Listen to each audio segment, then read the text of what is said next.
Hello friends, नमस्कार। मैं विकास sir और स्वागत करता हूं आप लोग को एक बार पुनः फिर से अपने यूट्यूब चैनल विकास जीएस नंबर 1 में। और आज हम लोग फिर से एक संवैधानिक पद, जिस पद का नाम है उपराष्ट्रपति, और आज उपराष्ट्रपति से कुछ आर्टिकल को हम लोग देखेंगे। तो चलिए वीडियो को शुरू किया जाए देर ना करते हुए। और सबसे पहले आर्टिकल नंबर 63 में कहा गया है कि भारत का एक उपराष्ट्रपति होगा। भारत का क्या होगा? उपराष्ट्रपति का पद होगा। जिस प्रकार से हम लोग को राष्ट्रपति का पद देखे, राज्यपाल का पद देखे, उसी प्रकार भारत का एक उपराष्ट्रपति का पद होगा। उसके बाद अनुच्छेद 64 है, और अनुच्छेद 64 कहता है उपराष्ट्रपति राज्यसभा का पदेन सभापति होता है। यही समझने वाली बात है, पदेन सभापति। ये पदेन सभापति क्या है? तो सबसे पहले कि जो भारत देश है, इसमें संसद जो एक हाउस है, सदन है, ये हाउस 3 लोगों से मिलकर बनती है। राज्यसभा, लोकसभा, राष्ट्रपति। तो उसमें हम लोगों को कहा जाता है कि यहां पे उपराष्ट्रपति राज्यसभा का पदेन सभापति है। इसी सदन का ही एक अंग जिसका नाम राज्यसभा। और राज्यसभा यहां पर इसमें 2 सदन होती है, राज्यसभा, लोकसभा, और एक आपका राष्ट्रपति।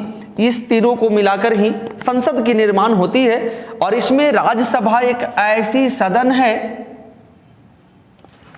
जिसका सभापति इसके सदस्य से नहीं होते हैं। एकदम गांठ बांध के इसको याद कर लीजिए। कभी क्वेश्चन पूछे कि निम्नलिखित में से कौन एक ऐसा सदन है जिसका सदस्य सभापति नहीं होते हैं, तो राज्यसभा। उपराष्ट्रपति का गठन होता है, राष्ट्रपति के जैसे निर्वाचन होती है, और ये आकर बन जाते हैं राज्यसभा का सभापति। राज्यसभा के सभी सदस्यों का कार्यकाल 6 वर्षों का होता है, लेकिन इसका सभापति का कार्यकाल 5 वर्ष का होता है। बहुत बड़ा अंतर है। लोकसभा पढ़ेंगे, लोकसभा का कार्यकाल 5 साल का, लोकसभा का सदस्य का कार्यकाल 5 साल का, लोकसभा का अध्यक्ष का कार्यकाल 5 साल का। लेकिन राज्यसभा में सब चेंज हो जाएगी, सभी चीजें। राज्यसभा का कार्यकाल नहीं होता है। राज्यसभा का सदस्यों का कार्यकाल 6 वर्षों की होती है।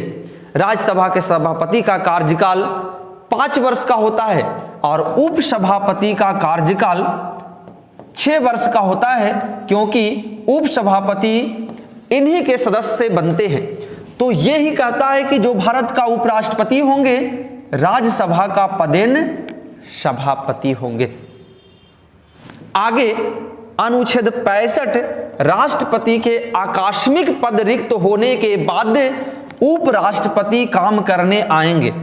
राष्ट्रपति का आकस्मिक मृत्यु हो जाए, बीमार हो जाए, अयोग्य साबित हो जाए, घटना हो जाए, दुर्घटना हो जाए, उस स्थिति में उनके पद पर काम करने चले आएंगे उपराष्ट्रपति। और यहां से एक चीज और याद कर लीजिए कि उपराष्ट्रपति इस स्थिति में काम करने आएंगे तो 6 महीना से ज्यादा काम नहीं कर पाएंगे। 6 महीना के अंदर राष्ट्रपति का चुनाव होना आवश्यक है।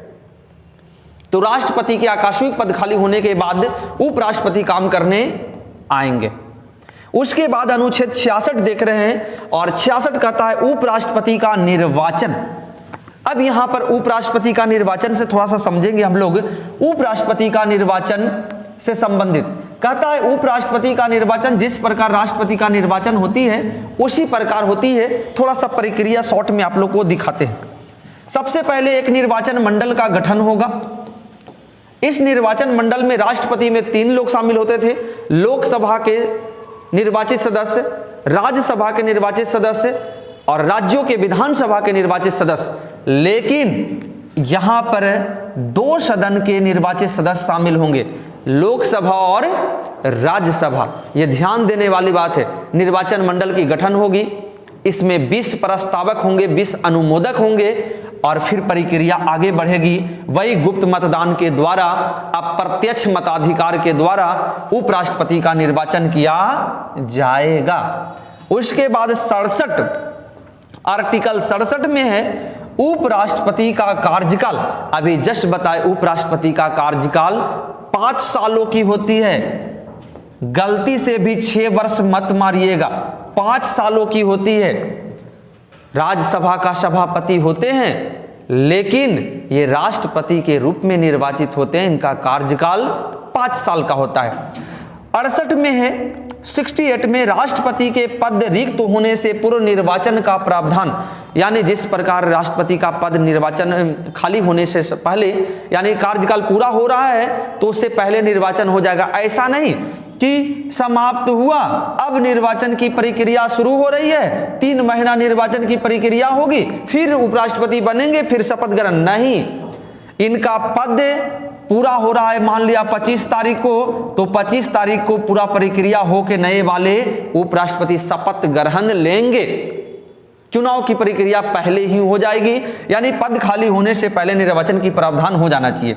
आगे 69 उपराष्ट्रपति का शपथ ग्रहण, और यह भी बहुत इंपॉर्टेंट है। उपराष्ट्रपति का शपथ ग्रहण राष्ट्रपति के समक्ष होती है, राष्ट्रपति के समक्ष होती है। त्याग पत्र इन्होंने राष्ट्रपति को देंगे, राष्ट्रपति उपराष्ट्रपति को देंगे, इस तरह से होती है। तो ये यहां से राष्ट्रपति के समक्ष इनका शपथ ग्रहण होगी। 70 में अन्य आकस्मिकताओं में राष्ट्रपति का कार्यों का निर्वहन उपराष्ट्रपति करेंगे। अन्य आकस्मिकताओं में किसी प्रकार की घटना दुर्घटनाओं में राष्ट्रपति के कार्यों को निर्वहन उपराष्ट्रपति करते हैं। 71 है बहुत इंपॉर्टेंट चीज कि राष्ट्रपति और उपराष्ट्रपति के निर्वाचन से संबंधित अगर किसी प्रकार का विवाद होता हो, किसी प्रकार का कुछ मतभेद होती हो, किसी प्रकार का वाद विवाद होता हो, तो उसका निपटारा सर्वोच्च न्यायालय में होगी, उच्चतम न्यायालय में होगी, हायर कोर्ट में होगी, जिसको हम लोग सुप्रीम कोर्ट के नाम से भी जाना जाता है। तो सर्वोच्च न्यायालय में राष्ट्रपति और उपराष्ट्रपति के निर्वाचन से संबंधित बातों को वहां पर सुनवाई किया जाएगा, निर्वाचन से संबंधित बातों को सुनवाई किया जाएगा।